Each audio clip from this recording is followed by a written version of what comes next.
Is it, it's open back there?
the band, everybody. Can we show them some love? Michael Grossman, Damon Hope, Andrew Higgins. Good morning, everybody. It's amazingly beautiful out today, isn't it?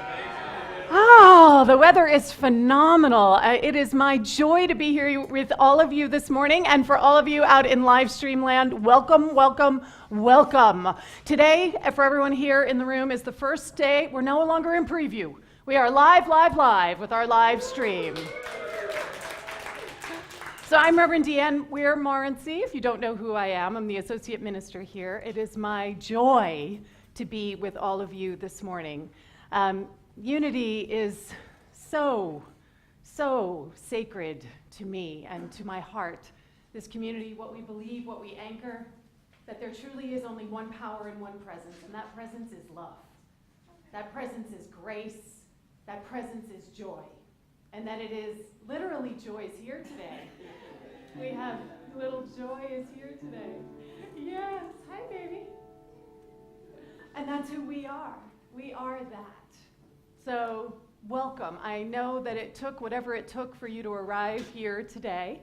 So the tradition here at Unity San Francisco is that we take a moment and we allow ourselves to truly become present to the right here and right now.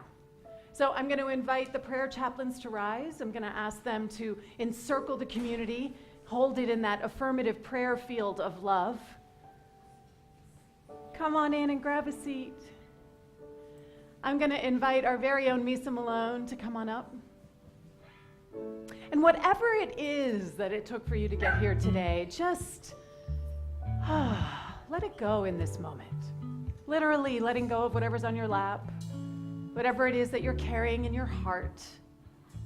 Invite you to allow these words to become your words, to just allow them to center you right here and right now. Misa? I am light, I am light.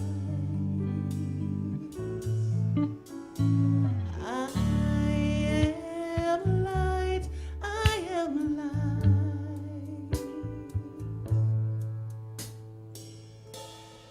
I am not the things my family did.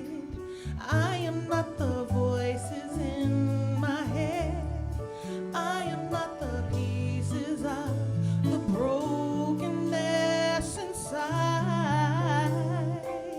I am light.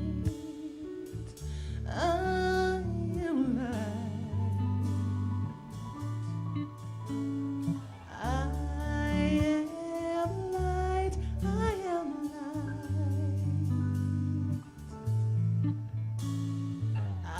I am light, I am light. I am divinely defined. I am God on the inside. I am a star shining peace over it all. I am light. I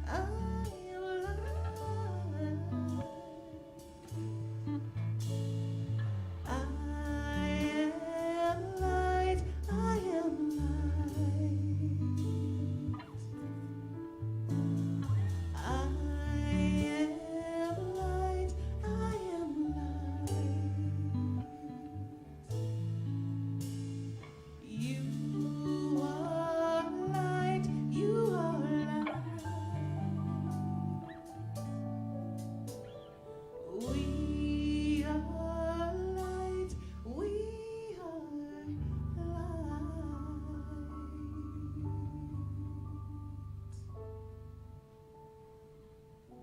And so as we breathe in this truth, that we are the very light of the living presence that is love, that is joy, that is grace, beauty, harmony, the overflow that is living, breathing, expressing through each of us individually and collectively so powerfully, so magnificently. we let the truth of who we are make itself known right now. We open our hearts. We are light. And we radiate that light forth into this world, a beacon in the midst of the seeming darkness. Light, love, grace. And so it is. Amen. Ashe.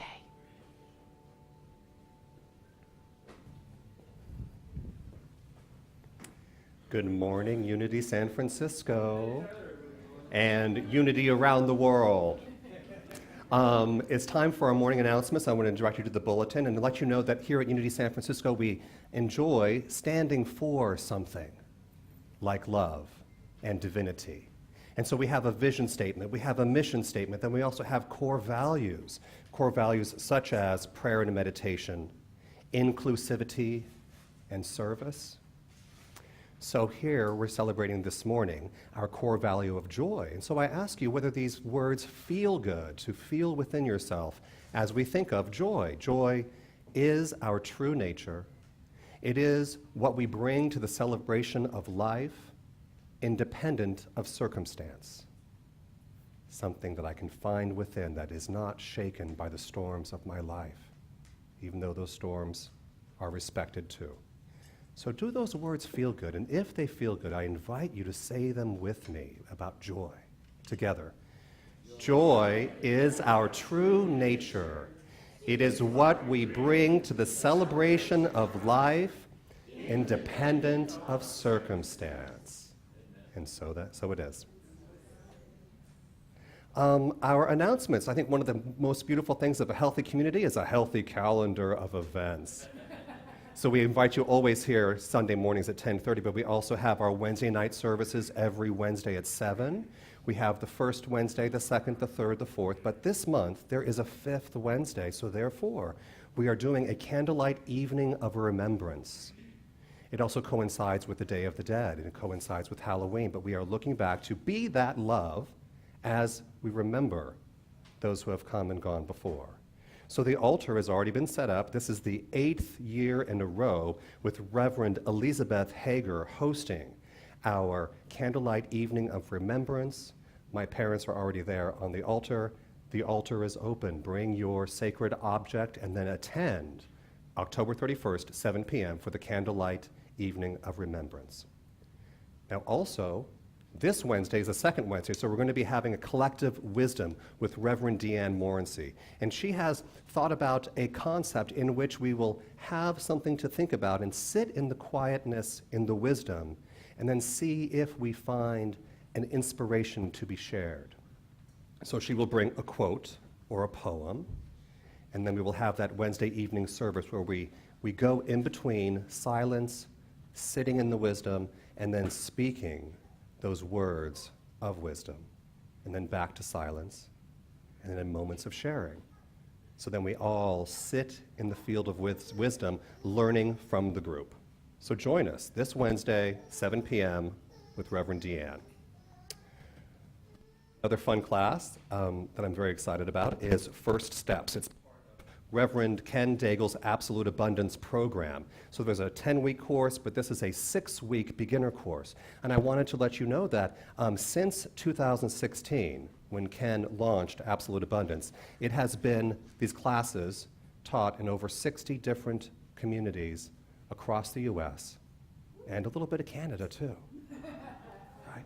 And right now, to let you know, right now, other places that are currently hosting the same First Steps class, Wichita, Kansas, Hemet, California, North Atlanta, Georgia, right now. So join us as Ken will be hosting the First Steps right here at Unity San Francisco beginning Sunday, October 14th. It goes for 6 weeks.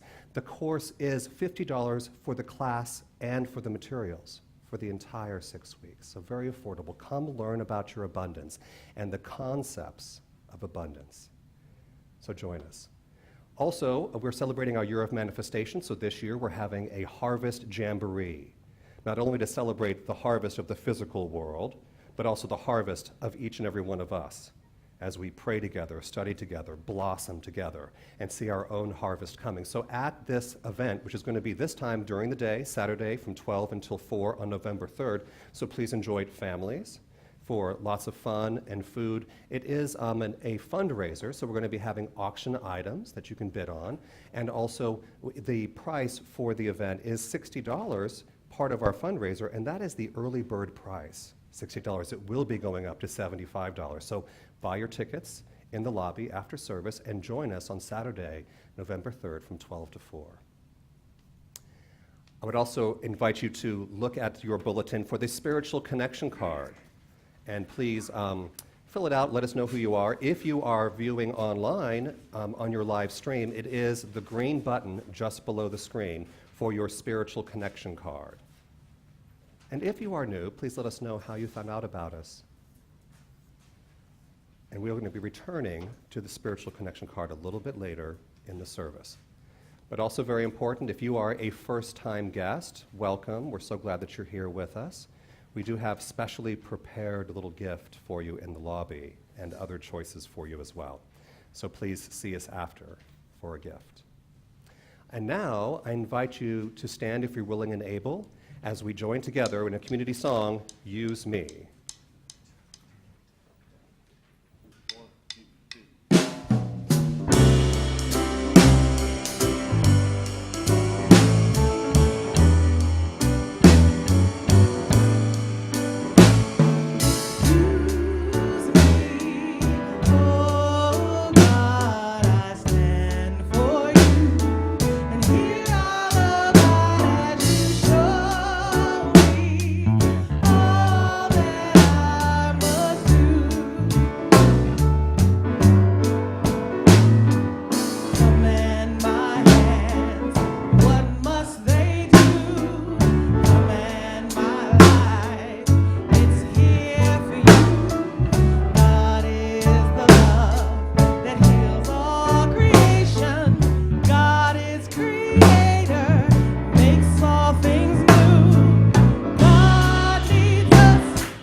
Now time for our meet and greet. I invite you to greet each other with a handshake or a hug.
will be time after service. We always have a really lovely hospitality, time to catch up, time to connect, time to meet with people.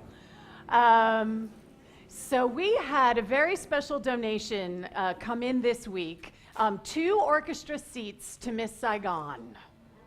So we are going to raffle those off, right? So if you're interested, it's the drawing, the tickets are for Wednesday, October 31st. It's the 2 o'clock matinee. They are very good seats in the orchestra. And the raffle tickets are $10 a piece or $50 for 6. You can see Tyler after service in the lobby. You'll also be able to do this online. You can buy your raffle tickets online. And we're going to do the drawing on Sunday, October 21st. So take a risk, take a chance, right? The tickets are valued at like $180 or something like that. So for $10, you got a chance to get 2 tickets to see Miss Saigon. Yay. And as always, if you people in here shop on Amazon? Anybody? Anybody at home shop on Amazon? Okay. I don't know what my wife would do. I don't know what she did before Amazon Prime. I swear. Everything is ordered through Amazon. So if you go through our website, if you click on the link on the bottom left-hand corner of our website, and it'll take you directly to Amazon, and you purchase whatever you're going to purchase that way, we get a percentage. It doesn't cost you a penny, and it brings income in for Unity San Francisco. So especially with the holiday season coming up, what I have done to create a little shortcut for myself, because, you know, I'm thinking Amazon, I'm not thinking Unity San Francisco. What I actually did was went to unitysanfrancisco.com, I created a bookmark, and I renamed it Amazon. And it sits in my thing so that whenever I go, oh, I got to get that from Amazon, and I click on the bookmark, and it takes me to Unity San Francisco, and I go, oh, right, I got to click on the little logo in the bottom left-hand corner. Right? So that way you can remember. So I share that with you. Right? I share that with you. So I'm now going to invite our very own Errol, who is our prayer chaplain emeritus. He is going to lead us in our daily word.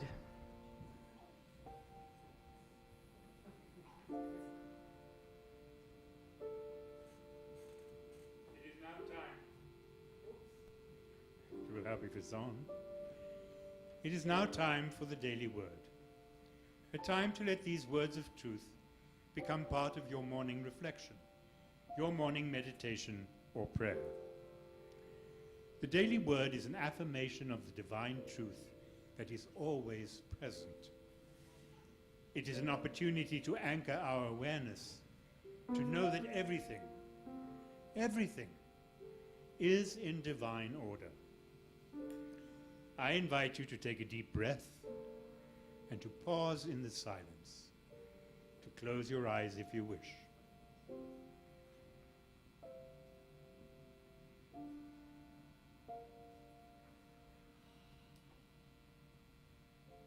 And I invite you to let these words become your words. Today's daily word is purpose. Our affirmation for today is, my inner light reveals my true purpose. My search for meaning cannot be found in the whirlwind of daily happenings and routines. I choose instead to look within. As I shift from outer to inner reflection, from the physical to consciousness, from ego to spirit, I awaken to the presence of God that I am. Here, I find who I truly am and what I am here to do. Here, I find self. Whenever I question life's meaning, I quiet my heart, open my mind, and become receptive to divine purpose. I breathe slowly, gently, and allow the angelic whisper of divine guidance. I make room for divine wisdom, for the I am that I am. And in perfect time and perfect order, all that is mine to do is revealed. Today's affirmation is, my inner light reveals my true purpose. Please know that with me. My inner light reveals my true purpose.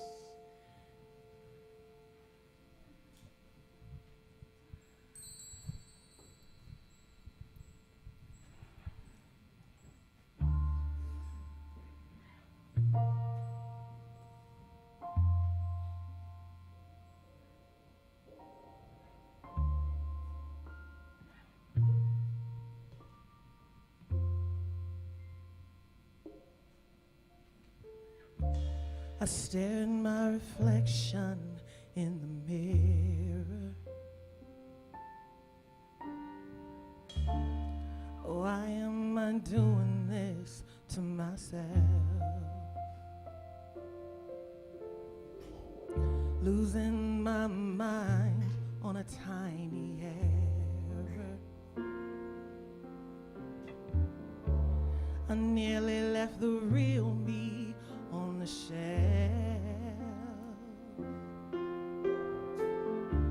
Don't lose who you are in the blur of the stars. Seeing is deceiving, dreaming is believing. It's okay not to be okay. Sometimes it's hard to follow your heart. Tears don't mean you're losing, everybody's bruising, and it's okay to be who you are.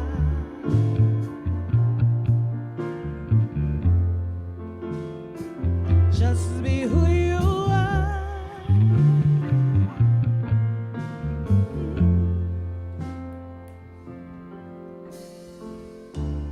Brushing my hair, do I look perfect? I forgot what to do to fit the mold. The more I try, the less it's working. 'Cause everything inside me screams no. Don't lose who you are in the blur of the stars. Seeing is deceiving, dreaming is believing. It's okay not to be okay.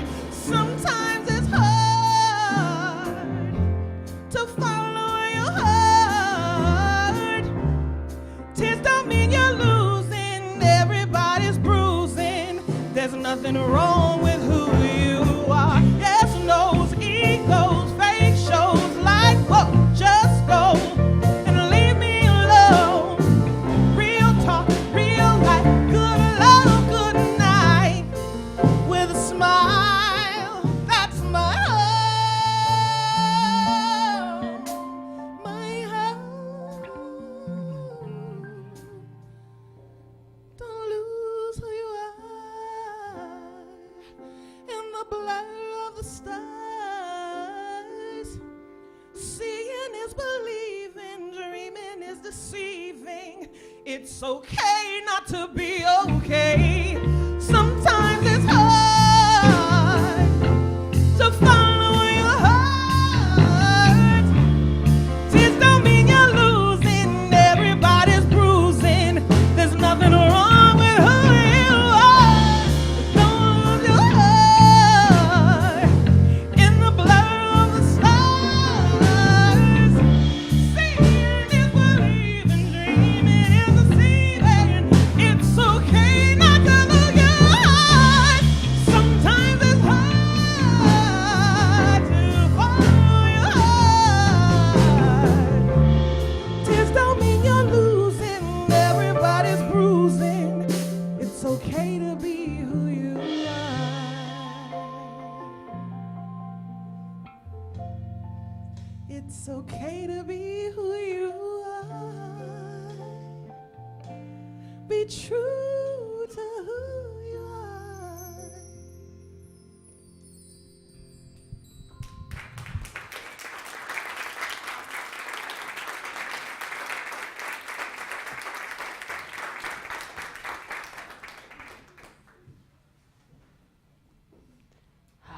Be true to who you are.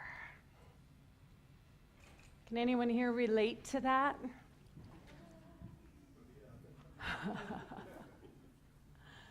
Can anybody in here relate to the challenges that we might experience in being true to who we are? Yeah. So I found this fabulous book. It's a really wonderful book. It's called The Great Work of Your Life by Stephen Cope. And I'm going to be teaching a class on it, and I'll talk more about that later. The Great Work of Your Life, isn't the title kind of intimidating? I saw the title and I went, whoa. But it's a guide to the journey of your true calling. And he's wonderfully lays out in here the idea that your calling is yours. It's unique, it's you, and it doesn't look like anybody else's. And our challenge always is to be able to remain true to who we are. So what I love about this particular book is that he brings in the Bhagavad Gita. You say it without thinking and it's fine, and then you try to think about it and you stumble all over it, right? The Bhagavad Gita is a beautiful, beautiful text that is a wisdom teaching. And it translates into meaning the story of the Spirit. So very much the way that we in Unity use the Judeo-Christian wisdom teachings as a way for us to understand our soul's unfoldment, as a way for us to understand how we get to reveal the truth of who we are, our Christ, Buddha, Atman nature. This particular, the Gita, does the same thing. It is a roadmap for us to be able to lay out how do we reveal who we truly are, who it is that we are. It begins with this quote, which really just stopped me when I read the quote. If you bring forth what is within you, it will save you. If you do not bring forth what is within you, it will destroy you. Now, this is from the Gnostic Gospel of Thomas. That's powerful, isn't it? That if you bring forth the very thing that you are called to be, the very thing that is yours uniquely, nobody else can do it, nobody else can own it. It is that within you that is fabulously just you. It will, quote unquote, save you. Now, we know in Unity that there's nothing you need to be saved from except yourself, right? Except yourself, except your small, limiting understanding of who you are. That's what you need to be saved from, the smallness of who you think you are. And if you do not bring forth what is within you, it will destroy you. Now, can anybody in here relate to the suffering that we experience when we do not feel alignment with the truest self that we are? Anybody in here relate to how that hurts? Like physically, palpably, painfully hurts when we're out of alignment. And in those moments, we reach for all sorts of things to make it feel better, right? I know me, my big one, I reach for the sugar, right? I reach for the sugar. We all have the things that we reach for. So the invitation through this book, and so I'm going to be talking about this book this week and next week, and then the class is going to start, is how do we actually bring forth what is ours? Now, he uses the term dharma as that understanding of what we in Unity would call our divine calling or our divine purpose. And dharma has a lot of translations, right? A lot of translations. So for the purpose of the book, he is talking about your essential nature. And it's comprised of all your little peculiarities, all the things that are idiosyncratic about you, all the things that you probably want to hide, all the things that you don't want other people to see or to know. It's actually part of your essential nature. It's actually part of your dharma. So another way that we can describe it is your divine calling. Ultimately, what it always is truth. It is always the truth of who you are. So as I'm talking about Dharma, so my talk title is Look to Your Dharma. Look to your essential nature. Look to your peculiarities and idiosyncratic stuff, because you know what? They're a gold mine. Look to the truth of who you are and allow your divine purpose to be made known. So we're looking at the Gita, right? We're looking at the metaphysical interpretation of the Gita. And that story is all about Arjuna and his charioteer, which turns out to actually be Krishna. Turns out to actually be Krishna. And there is this huge battle looming between the forces of supposed darkness and the forces of supposed light. And Arjuna is a warrior. That is what he has been born to. That is what he has been trained to. That is sort of who he is. And yet, as we're going to discover, he gets lost. Can anybody in here relate to that?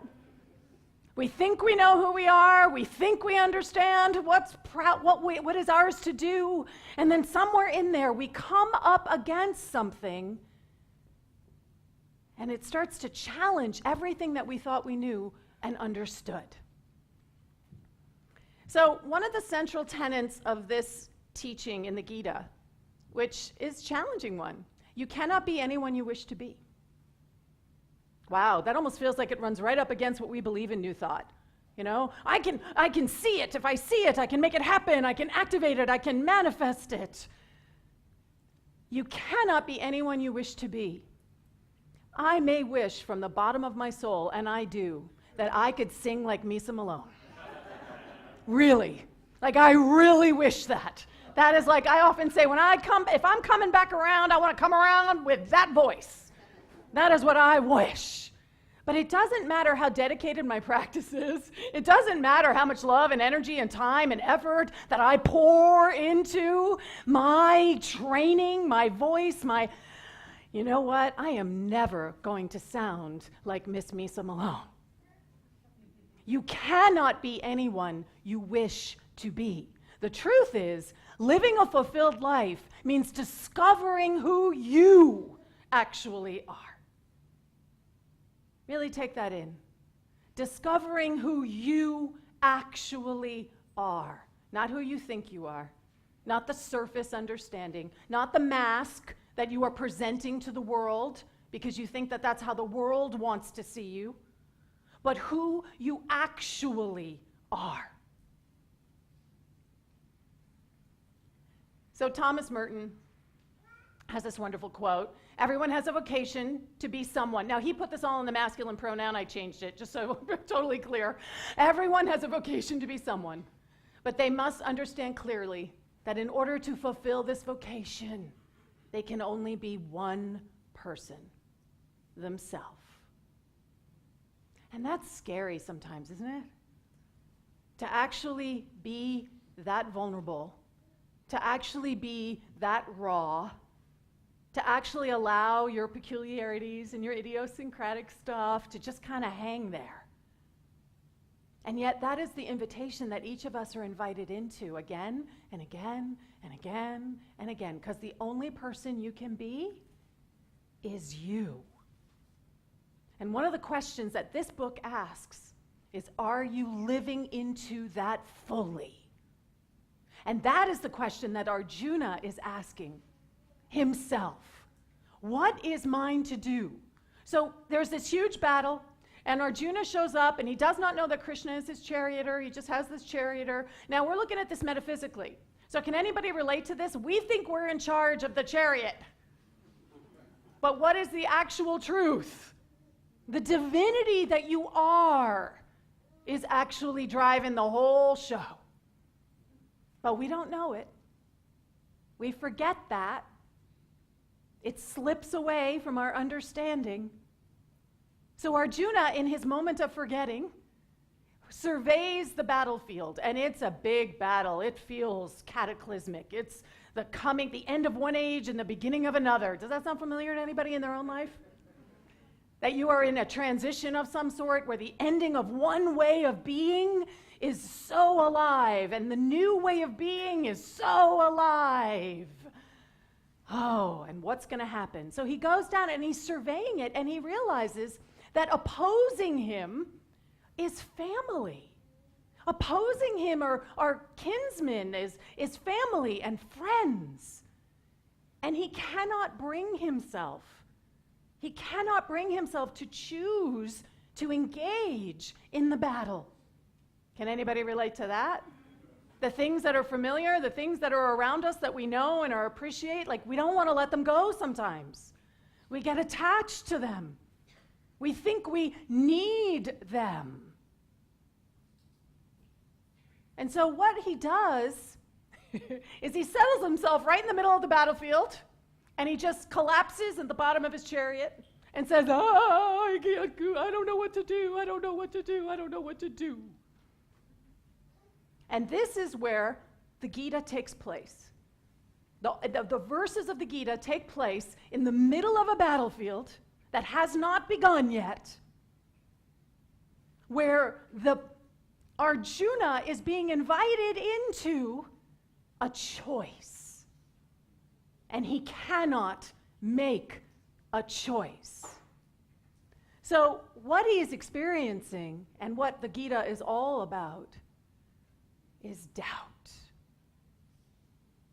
Doubt. And we're not talking about just skepticism here. Like doubt, the way we might use that in our modern terminology is, oh, I'm just a little skeptical of that.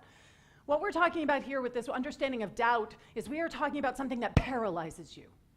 We are talking about unable to move forward. We're talking about being stuck. We're talking about being smack dab in the middle of two competing, opposing ideas and touching both of them and being like stuck in that, frozen in that. Can anybody in here relate to that experience? In the yogic traditions, they call it the invisible affliction because it's so subtle.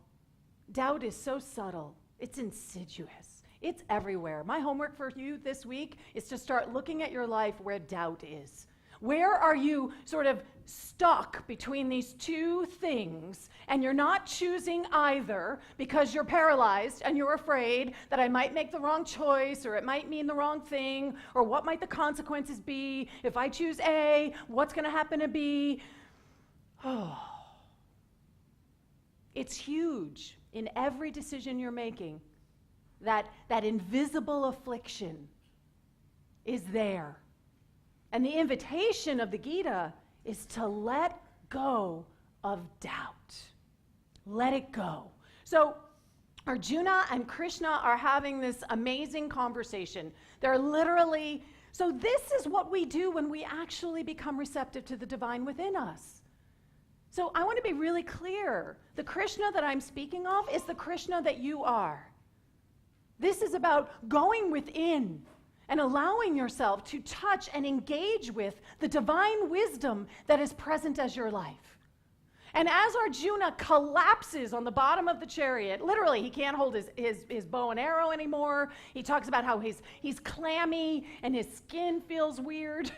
I mean, he's having, anybody relate to that? An entire physiological reaction to the fact that he doesn't know what to do. And Krishna says to him, "Oh, Arjuna, where did this delusion descend from at this critical juncture? It bars the gates of heaven. Where did this come from in this critical juncture?" Now, in the story of the Gita, we're talking metaphysically, they've created this huge epic battle.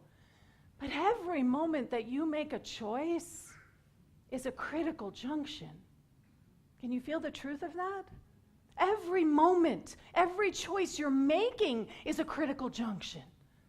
So it's a delusion. The doubt is not real. Can you see how the divine wisdom that we are knows that?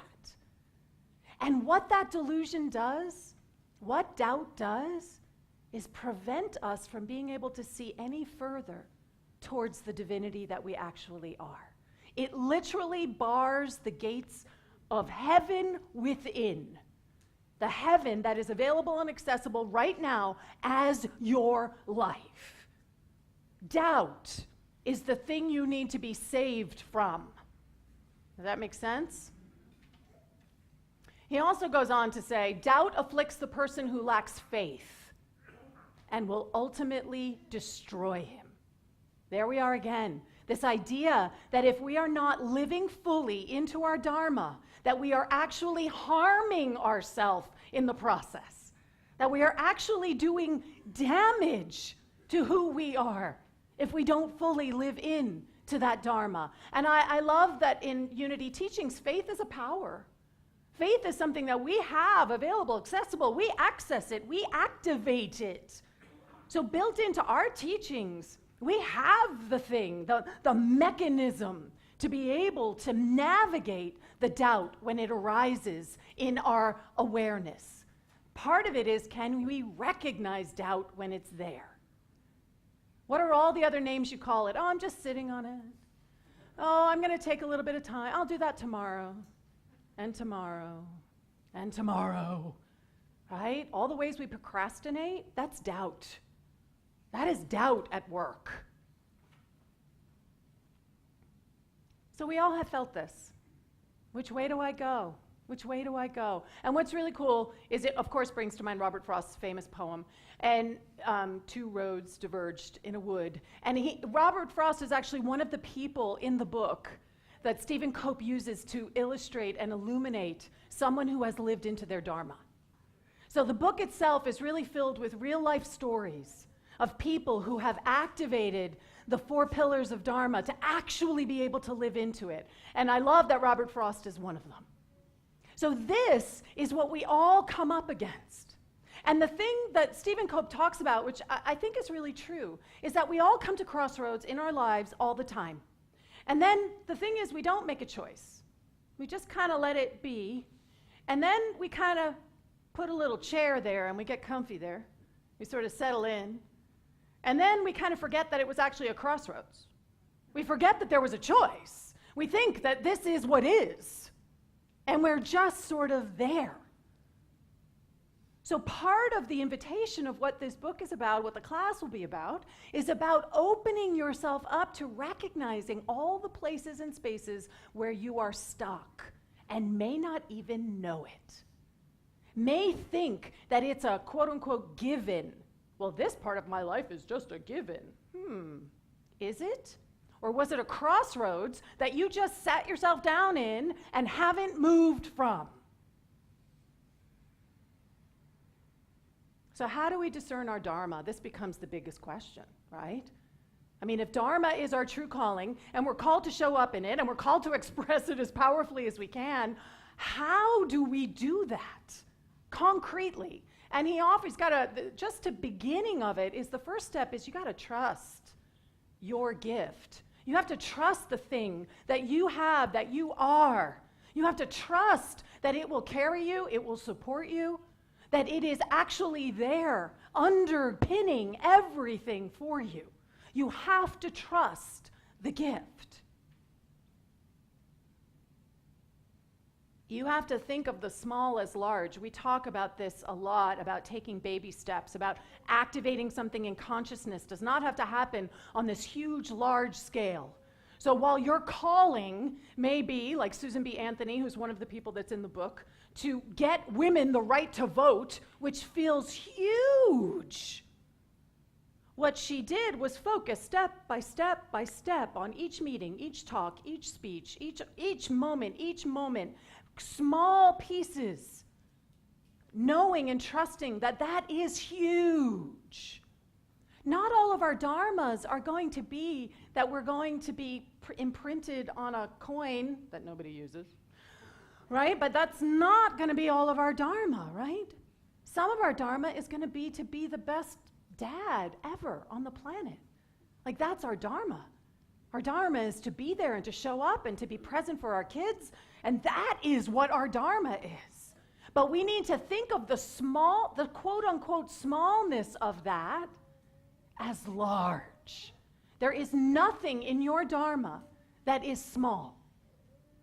Truly, nothing that is small. When we are aligned with our Dharma, you know it. You've seen people aligned with their Dharma. Their eyes sparkle. They bounce up and down. When I'm up here, guess what, folks? I'm aligned with my Dharma. And you can feel it, though, yeah? You can feel that. And then the last thing is listen for the call of the times. I love that, right? Listen for the call of the times. Because we are here to serve the greatest good. We are divine expressions of a larger expression. So our part of what activates our true Dharma is we listen to what that larger calling is. So she is not in the book, but I just watched RBG the other day. God, I love her. And I felt like, given the events of the past week, that this was somehow fitting. So this is a woman who has followed her Dharma. This is a woman who did not stray, right? Whether you agree with her politically or not is besides the point.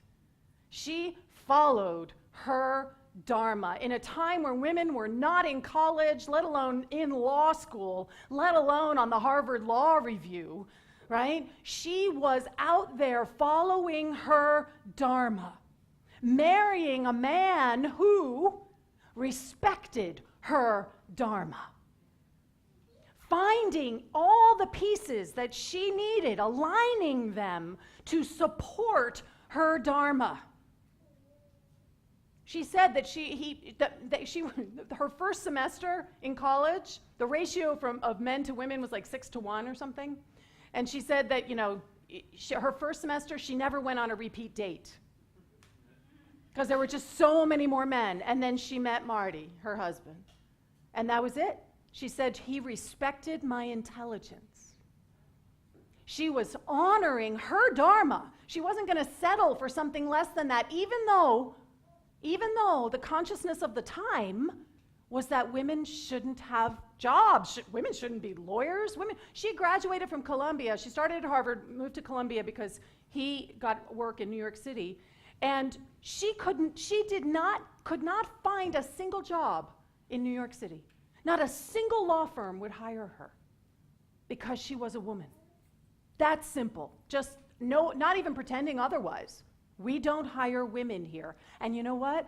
There was no legal recourse because the laws supported that. Legally, the laws supported it. So what did she set out to do? God, I love her. She trusted in her gift, first off, right? She didn't deviate from it. She had kids while she was in law school. Her husband had cancer while she was in law school. She just kept on trusting that what she was doing was going to be supported, and it was. And then she really took this think small as large. She took an isolated case, and then another isolated case, all of them before the Supreme Court, and then another one, and then another one, and then another one. And what she was doing was creating a set of laws, bit by bit, slowly by slowly, that was going to transform the consciousness of this country, that would actually enable women to have equal rights under the law. And she listened to the call of the times. She was teaching at Rutgers, and her students started asking her if she would teach a course on women's rights in the legal world. And she started creating coursework, and then she got invited to ACLU, had a special women's rights project, and she spearheaded that with another woman. And she was listening to the times. And the thing that's even more amazing is that her husband listened with her. He would come home and cook and take care of the kids. And she was the one who was working until 7:30. He used to have to try to drag her home for dinner. The woman sleeps 3 hours a night. That's it. She is working all the time because this is her Dharma. Her Dharma was to transform the legal expression of women's rights in this country. And she took it all the way to the Supreme Court. And then she stands in her dharma, even when she's the one dissenting. And this has become, she's known for this now. I dissent, right? I dissent. She stands in her dharma, speaking proudly, speaking loudly. And she is now known as the notorious RBG, right? This is what happens when we stand in our dharma. It doesn't mean that we're going to be completely successful. Can everybody hear that? What it means is that she is living a fulfilled life because she knows exactly who she is. And she doesn't waver from it, and she doesn't pull back from it. She didn't let society's desires or any of that get in the way of the thing that was calling her forth. So Krishna says, better to fail at your own dharma than to succeed at the dharma of someone else. What is yours to do? Stop being so doubting. Stop doubting that you have what you need to do it. Stop doubting that the entire world isn't actually there waiting for whatever it is that is yours to do and yours to be. Because if you're living someone else's dharma, you are destroying yourself. And in destroying yourself, you're destroying part of the world. Because there's only one thing happening. There's only one activity happening. This holographic universe that we live in, what is happening within us is present everywhere. So a big theme of the Gita is about Arjuna learning that the focus is on our spiritual experience, our spiritual nature, the spiritual truth of who we are, rather than the material concerns. And through the course of the Gita, Arjuna has this incredible epiphany. Oh, well, before he has the epiphany, I'm going to give us Rumi's quote. Once we were particles of light, now we are beings of light. And this is what the Gita is wrestling with, this struggle between the awareness that we are a particle of light, and yet the awareness in time and space that I am a being of light. And ultimately, we're all invited to just radiate love. We're all invited to show up as more love. And the only way we can do that is if we know who we truly are. If we are able to release the doubt and we stand in the truth of our own dharma, then we can radiate love uniquely, powerfully, magnificently, in a way that no one else can. And that is how the world changes. That is how we create a world that works for everyone. And I know sometimes, it feels far away. But the one thing I became aware of as I was watching RBG, the documentary, was just how far we've come. Truly, just how far we've come. And it happens step by step, shift by shift, moment by moment, and it begins in our consciousness. If we are not in alignment with our own dharma, and we are not radiating that full, clear, unimpeded, then we are actually contributing to the destruction that is life as we understand it. This is our calling. It is that deep. It is that powerful. It is that strong. So at the end of the Gita, Arjuna says, my delusion is destroyed. Isn't that awesome? Right? My delusion of doubt, that I'm not enough, that I can't do this, that this is too hard, that I'm not supported, that this is too challenging, that it'll cost too much. My delusion is destroyed. And by your grace, I have regained memory, the memory of divinity, the I am that I am. I stand firm, my doubt dispelled, ready to act on your word. And what we understand that to mean in our understanding is your word is your word, your divine wisdom. Doubt is the enemy of all doers. It freezes us. It makes us immobile. And we are here in time and space to do. We are here, but it has to come from that receptive understanding of who we truly are. This is what we're all called to step into more powerfully, more joyfully. So come take my class. All right? Come take the class. This book is phenomenal. They are for sale in the lobby after service. It's a phenomenal book. The people that you're introduced to, the stories that you get to read about, they open you up. And what they've done for me is make me truly realize and recognize where I'm falling short of my own intention. It's allowing me to find a new way to be able to see what I'm really actually doing as my life, as opposed to what I think I'm doing as my life. And I have a gap there. And so this book is helping to illuminate the gap, which then gives me something to concretely do and activate within myself as I close that gap. So it's going to be on Thursday evenings starting October 18th. You can Zoom in, so it is possible to take the course remotely. For those people who are live streaming, you are welcome to come and take the class with us. Yeah. And if you have any questions about it, feel free to ask me. I'm here to talk about the book. It's really, really powerful. I'm going to move into our time of meditation. I'm going to invite Misa on up.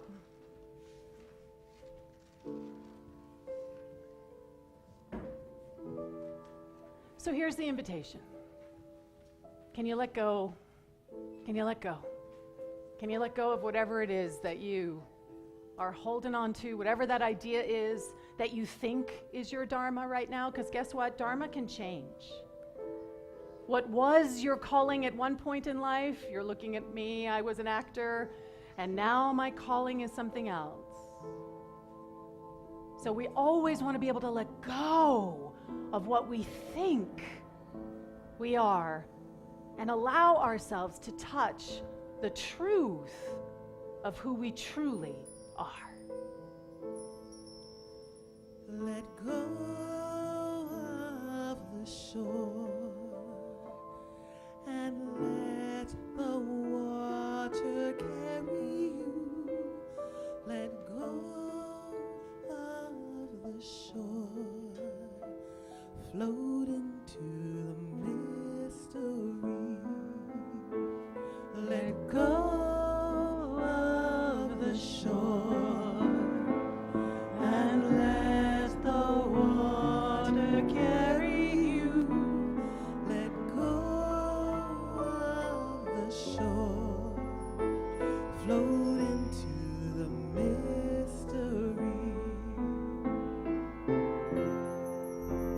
I have all I need, it's all inside of me. Just close my eyes and breathe and know that I am safe. Let go of the shore and let the water carry you. Let go of the shore, float into the mystery, float into the mystery.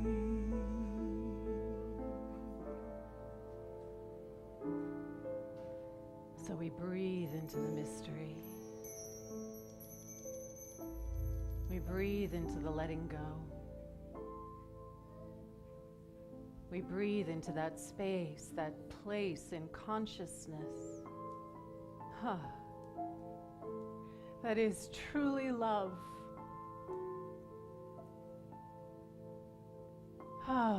The greatest expression of that love, of that light, of that joy. We relax into this, the waters of truth. We allow ourselves to be carried past our small understanding. We see it all receding as we let the waters carry us. We let our divine nature reveal itself. We breathe and we are breathed. There is only one life. There is only one presence. There is only one activity. And it is me. The I am that I am. Allowing that to reverberate within you. I am that I am. I am light. I am love. I am larger than anything I think I should be. I am willing to embrace my Dharma. I am willing to listen deeply to what is truly mine, to be, to do, to express. We drop into the silence together, willing, willing, willing.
And it is out of this deliciousness, the stillness, the place, the space of truth within. This is what we carry forward this day as we choose. We choose love. We choose again and again and again. I choose love.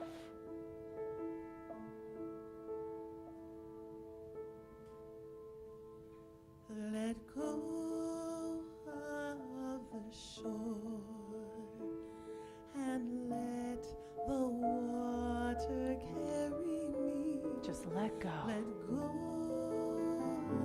of the shore, float into mystery. Let the doubts fall away. Let go of the shore.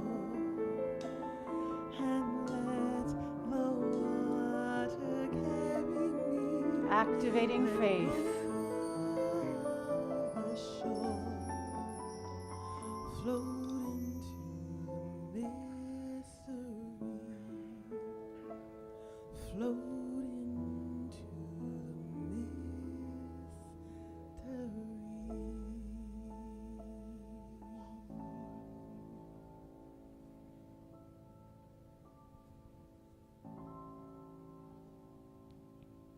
And so it is.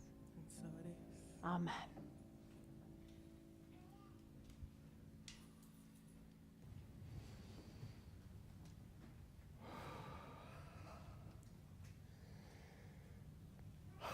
Beautiful, that feeling, this crispness of a focus. So thank you, Deanne, for encouraging us to apply truth and to live into to lean into. Thank you.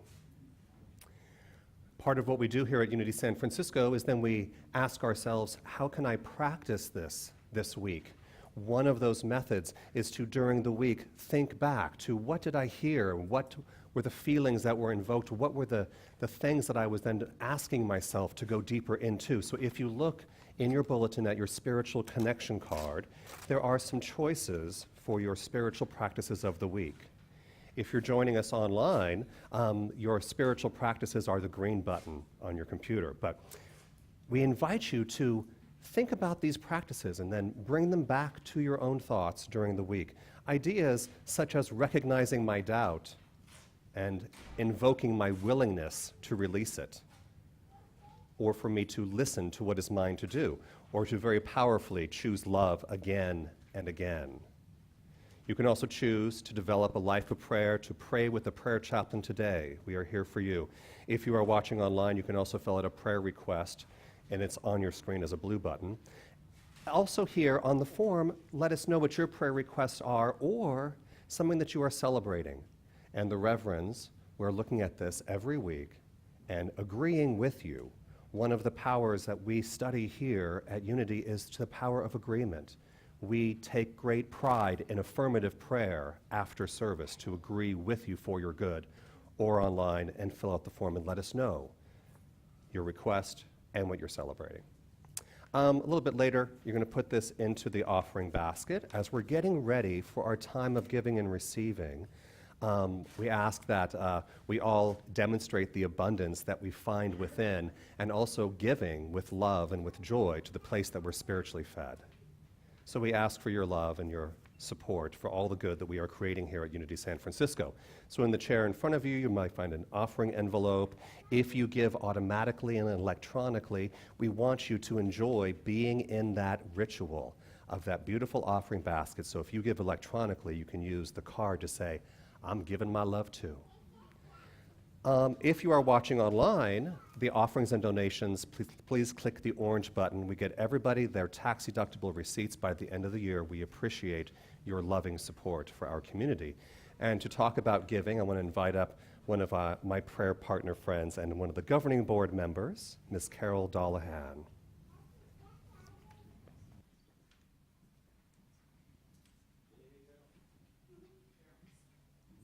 Good morning. It's my pleasure to be here today and to share a bit with you why I give to this great community, Unity San Francisco. And when I was thinking about that, I got a text from my niece who said she wanted to come and visit.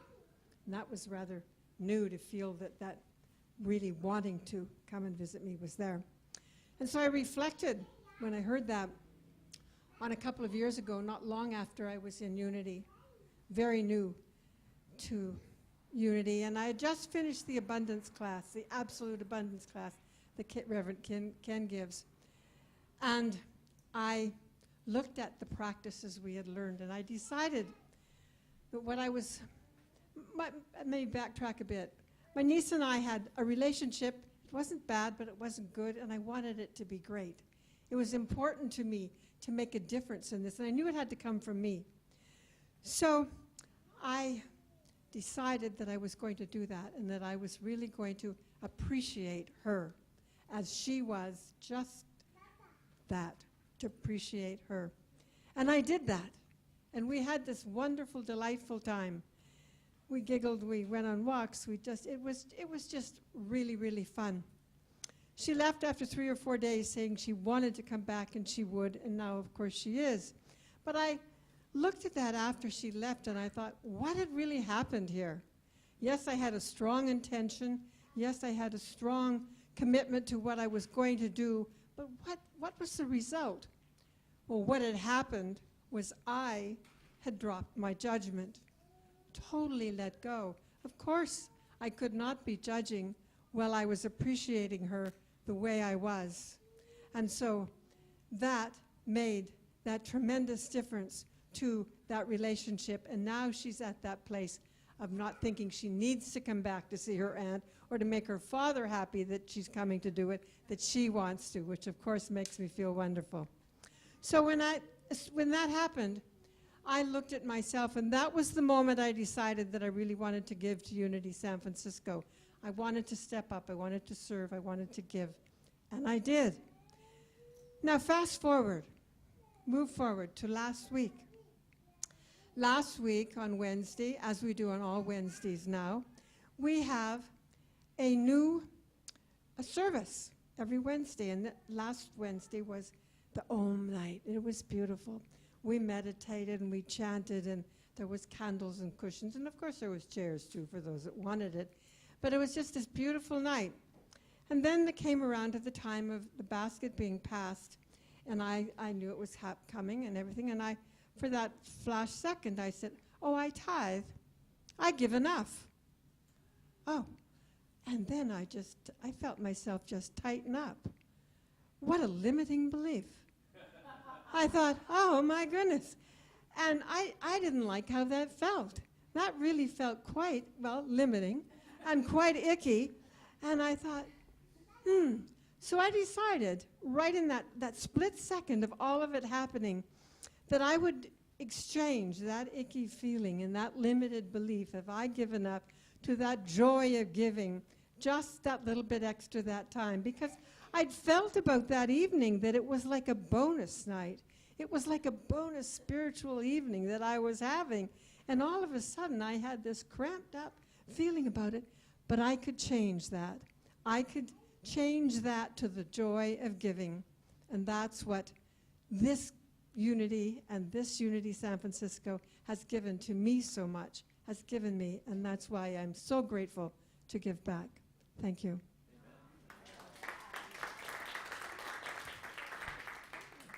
And the affirmation is, divine love as me blesses and multiplies all that I joyously give and receive. Thank you.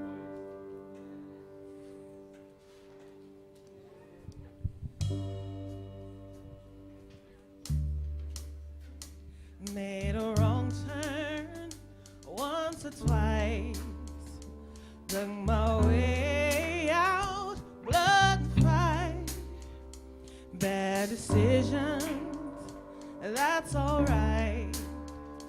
Welcome to my silly life. Mistreated, misplaced, misunderstood, no way, it's all good. It didn't slow me down. Mistaken, always second guessing, underestimated. Look, I'm still around. Pretty, pretty, please, don't you ever feel like you're less than perfect.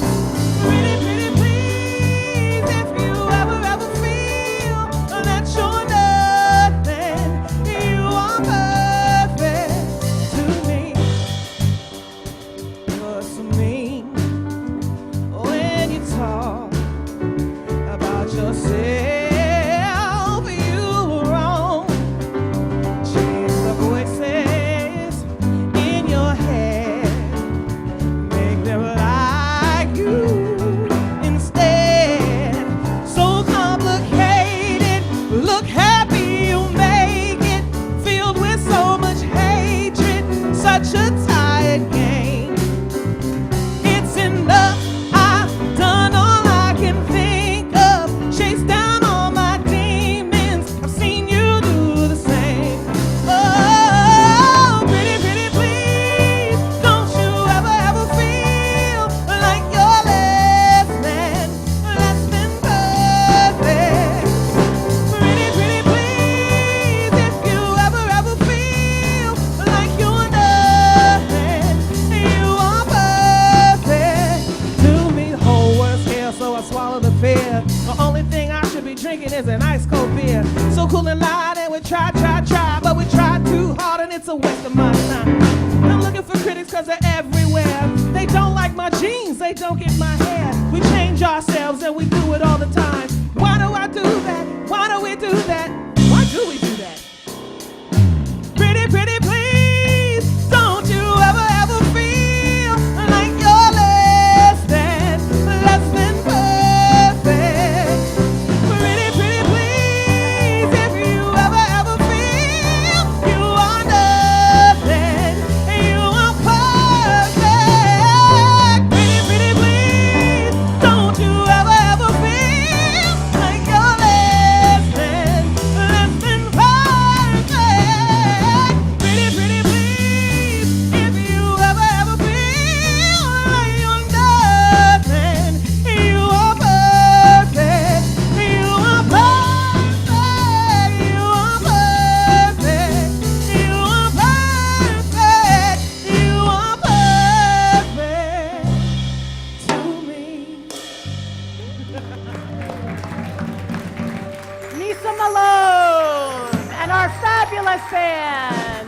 Andrew Higgins, Damon Hope, Michael Grossman. Our kids are here. So we have little babies today. So we're going to bless them. We have a blessing that we do here at Unity San Francisco. So I'm going to invite us all to open our hearts and open our love. And whether this is for the children that are here, this is for Joshua, who was released from the hospital last week. So Reverend Ken and JD and Joshua, they should be coming back to San Francisco next week. So he will finally be home. And we're holding all the children that have been in NICU units that still are right now. We're just holding them. We're holding all the children that are in some way, shape, or form separated from their family right now. And we are holding ourselves. We're holding the children that we are,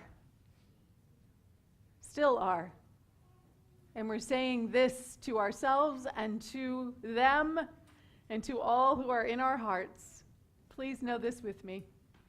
You are God's perfect child. We love you exactly the way you are. And so it is. So thank you all who made Sunday service possible. If you'd like to pray with a prayer chaplain, they'll be available in the prayer chaplain corner after service. Upcoming happening. So Wednesday night, Collective Wisdom with me. Come talk to me about it. If you're like, what is that? Come talk to me. Next Sunday will be part 2 of the great work of your life. Do it full out. And then Ken is going to be back, and he'll be teaching. He'll be starting Absolute Abundance First Step. So if you're interested in prosperity, if you're interested in anchoring a new understanding of abundance, this is the class for you. And I'd like everyone to rise, if you're not already, for our final closing song, True Colors.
Time for our transformational affirmations. I will say them once, and I'll invite you to repeat them after me. I joyfully embrace my Dharma. I release my doubt and activate faith. I listen deeply for what is mine to do. I choose from love. I am love in action. And so